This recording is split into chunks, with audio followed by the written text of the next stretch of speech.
Perkenalkan ibu-ibu, nama saya Suburiani Nasution. Saya pendamping PKH yang akan mendampingi ibu-ibu untuk melaksanakan kegiatan P2K2 ya ibu. Dan saya ucapkan juga terima kasih kepada ibu-ibu yang telah hadir pada hari ini untuk mengikuti kegiatan seperti biasanya ya ibu-ibu. Setiap sebulan sekali kita mengadakan kegiatan P2K2. Itu wajib ya ibu-ibu. Kemudian Bu, sebelum kita memulai materi pada hari ini atau kegiatan pada hari ini, yuk kita sama-sama berdoa sesuai dengan ajaran agamanya masing-masing ya ibu-ibu. Ayo Bu, doa dimulai. Doa selesai. Ibu-ibu, sebelum kita masuk ke materi, kita mau yel-yel dulu ya Bu, biar kita tambah semangat menyemangati kegiatan kita pada hari ini.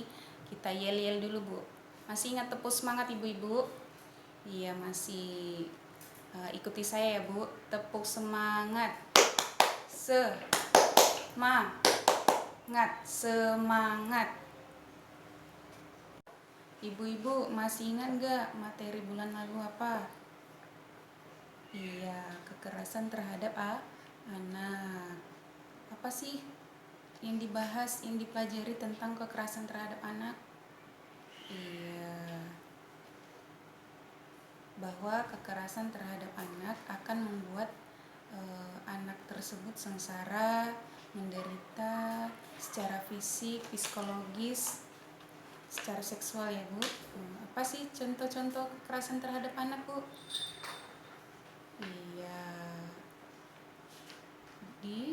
Iya, dipukul, ditendang, gitu ya Bu ya. Iya.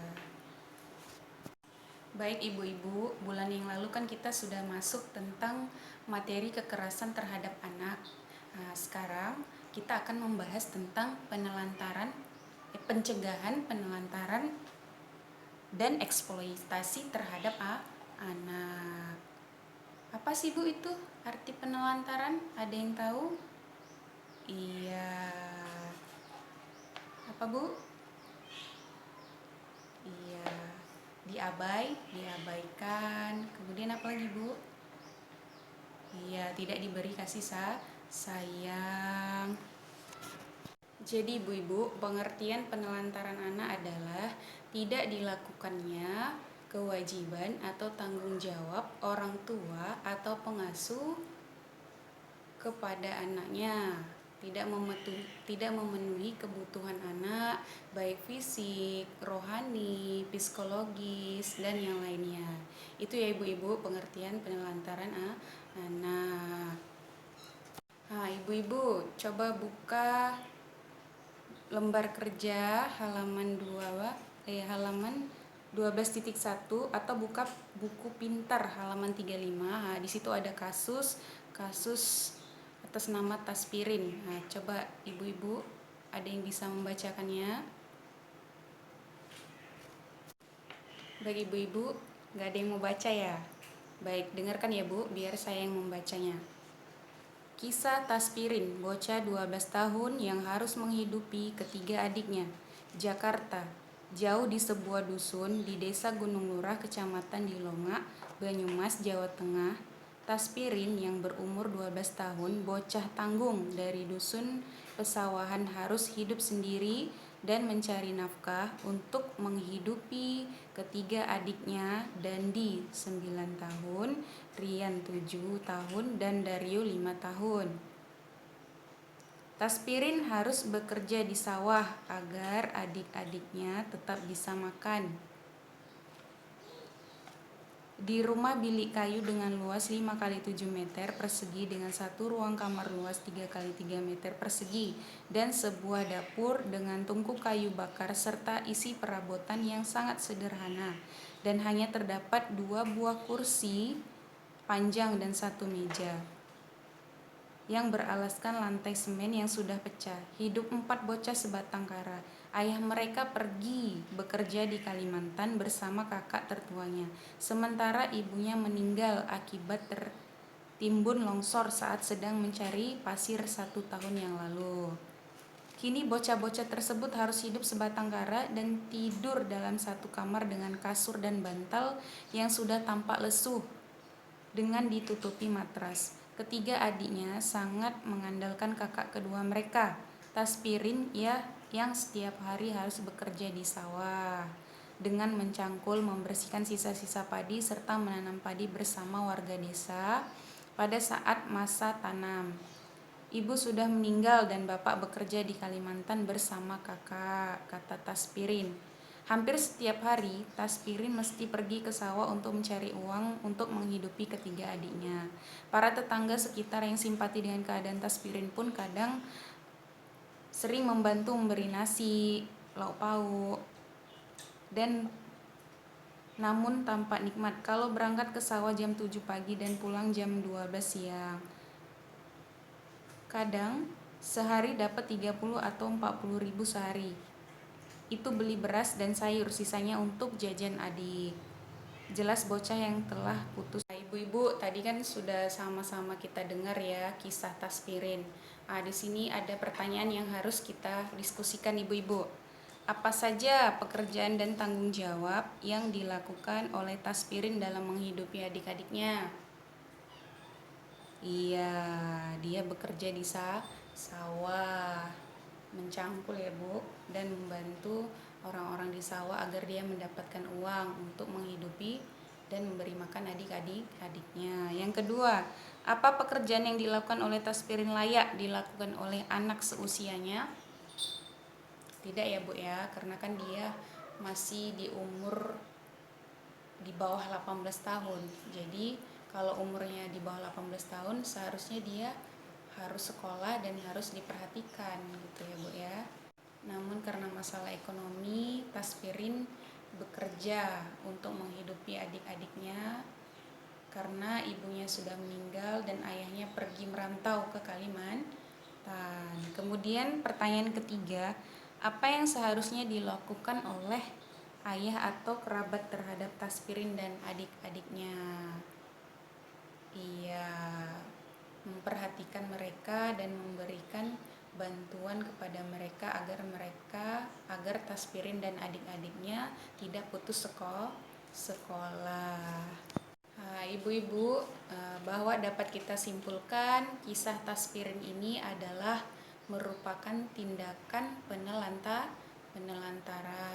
Ayah Taspirin tidak bertanggung jawab. Seharusnya Taspirin sekolah karena dia ingin memberikan makan adik-adiknya dan bertanggung jawab terhadap adik-adiknya, dia putus sekolah dan bekerja ya ibu-ibu.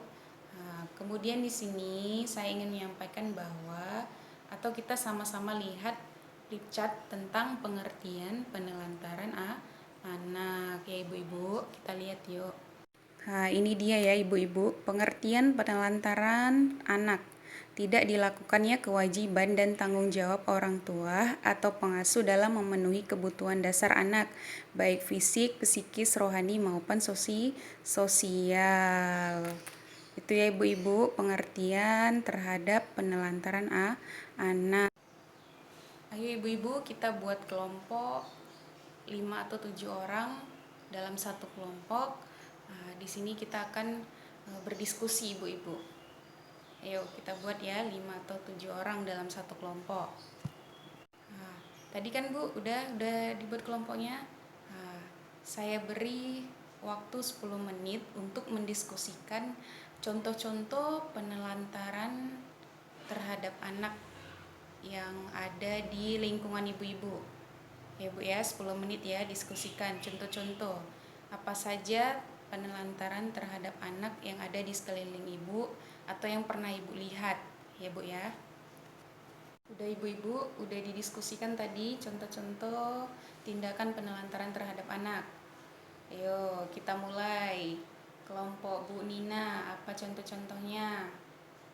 Iya, tidak diberikan sekolah. Oke, kelompok Bu Nia. Iya, tidak dipedulikan. Iya, kelompok Bu Rita. Iya, tidak diperhatikan ya Bu, tidak diberi kasih sayang ya Bu. Iya, betul sekali. Jawaban ibu-ibu betul sekali. Ayo kita beri tepuk kepada diri kita masing-masing. Contoh-contoh yang ibu diskusikan tadi semuanya benar, dan untuk biar kita lebih paham dan menambah wawasan kita apa contoh-contohnya tentang penelantaran anak, kita bisa lihat buku pintar halaman 38 atau kita bisa lihat ini ya ibu-ibu. Contoh-contoh penelantaran: tidak memberikan makan yang sehat, aman dan bergizi, tidak diberikan tempat tinggal dan pakaian yang layak, tidak pernah diberi waktu dan kesempatan bermain, tidak diizinkan sekolah, tidak melakukan imunisasi terhadap anak, kemudian tidak ke posyandu untuk menimbang berat dan ukur tinggi badan, tidak dibawa berobat ke puskesmas, layanan kesehatan lain ketika anak sakit. Nah, bisa dilihat ya ibu-ibu. Inilah contoh-contoh penelantaran terhadap anak. Kita kan udah lihat tadi Bu, contoh-contoh penelantaran terhadap anak. Apa sih akibatnya yang akan timbul jika anak dilantarkan? Ayo ibu-ibu.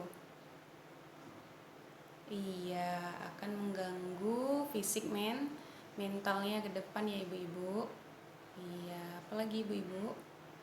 Iya, anak tersebut akan bandal ya Bu ya. Oke ya, betul sekali jawaban ibu-ibu. Untuk lebih jelasnya dan lebih pahamnya, kita bisa melihat flip chart atau buku pintar halaman 35 ya ibu-ibu, tentang akibat buruk yang akan timbul terhadap akibat penelantaran anak. Ya ini ibu-ibu, akibatnya anak akan putus sekolah, kurang gizi, celaka, luka, sakit, digigit binatang, kalajengking, sawah ular, sering ketakutan, tidak berani. Kemudian kemampuan berbahasa akan rendah, anak merasa tidak aman, susah bergaul, kemudian mengalami masalah penyesuaian diri pada masa yang akan datang. Inilah akibat buruk terhadap anak yang ditelantarkan orang tuanya. Nah, ibu-ibu, untuk materi selanjutnya atau langkah selanjutnya di mana kita akan bermain tentang bola keberuntungan. Tahu maksudnya ibu-ibu? Bola keberuntungan maksudnya ketika nanti saya lempar bola ke Ibu Nina, nanti Ibu Nina jawab apa sih pencegahan agar anak tersebut tidak terlantar. Kemudian nanti Ibu Nina jawab, Bu Nina udah menjawab, lempar ke temennya. Yang menangkap bola, maka dia akan menjawab apa saja cara pencegahan untuk pencegahan terhadap anak yang terlantar. Seperti itu ya Bu, permainan namanya bola keberuntungan. Tadi kan kita sudah bermain tentang bola keberuntungan di mana ibu-ibu sudah memainkan untuk menjawab cara-cara pencegahan penelantaran anak. Untuk mengetahui wawasan kita lebih dalam atau memperluas wawasan kita bisa melihat flip chart di belakang saya ini ya ibu-ibu, cara-cara pencegahan penelantaran terhadap anak ya ibu-ibu ya. Yuk sama-sama kita lihat. Nah, ini ya ibu-ibu, cara mencegah penelantaran anak. Yang pertama itu memenuhi kebutuhan dasar anak. Contohnya kasih sayang, sandang, pangan, dan papan. Kemudian meluangkan waktu untuk bersama dengan anak, berbagi tugas dalam mengasuh anak, mendidik anak tentang apa yang boleh dan tidak boleh dilakukan, memperhatikan pergaulan anak, memperhatikan perkembangan anak, menitipkan anak, keluarga, kerabat yang dapat dipercaya pada saat orang tua tidak berada di rumah. Kemudian menitipkan anak di tempat penitipan anak. Dan mengkonsultasikan masalah keluarga dengan aparat setempat atau penyedia layanan, misalnya guru ngaji, bidan. Bawa anak ke tempat kerja jika ada fasilitas yang aman. Kemudian yang terakhir, konsultasi dengan pendamping PKH untuk membantu mencari solusi dan lain-lain. Oke, ibu-ibu. Paham ya? Udah kita lihat ya ibu-ibu cara pencegahan penelantaran. Jadi udah paham ya ibu-ibu? Iya. Masih semangat ibu-ibu? Iya. Biar lebih semangat lagi, yuk kita yel-yel lagi ya ibu-ibu. Ini namanya tepuk mantul. Nah, ikuti ya ibu-ibu, tepuk mantul. Mantul, mantul. Mantul, mantul. Mantap betul. Ibu-ibu, mungkin materi yang saya sampaikan pada hari ini sampai di sini dulu tentang pencegahan penelantaran terhadap anak. Insya Allah bulan depan kita akan membahas langkah berikutnya tentang eksploitasi anak ya ibu-ibu. Saya berharap ibu-ibu bisa memberikan informasi ini kepada tetangga ataupun orang lain agar mereka tidak menelantarkan anaknya atau saudaranya gitu ya ibu-ibu. Mungkin sampai di sini, dan saya ucapkan terima kasih kepada ibu-ibu sudah mau mendengarkan materi yang saya bawakan ini. Akhir kalam saya ucapkan assalamualaikum warahmatullahi wabarakatuh.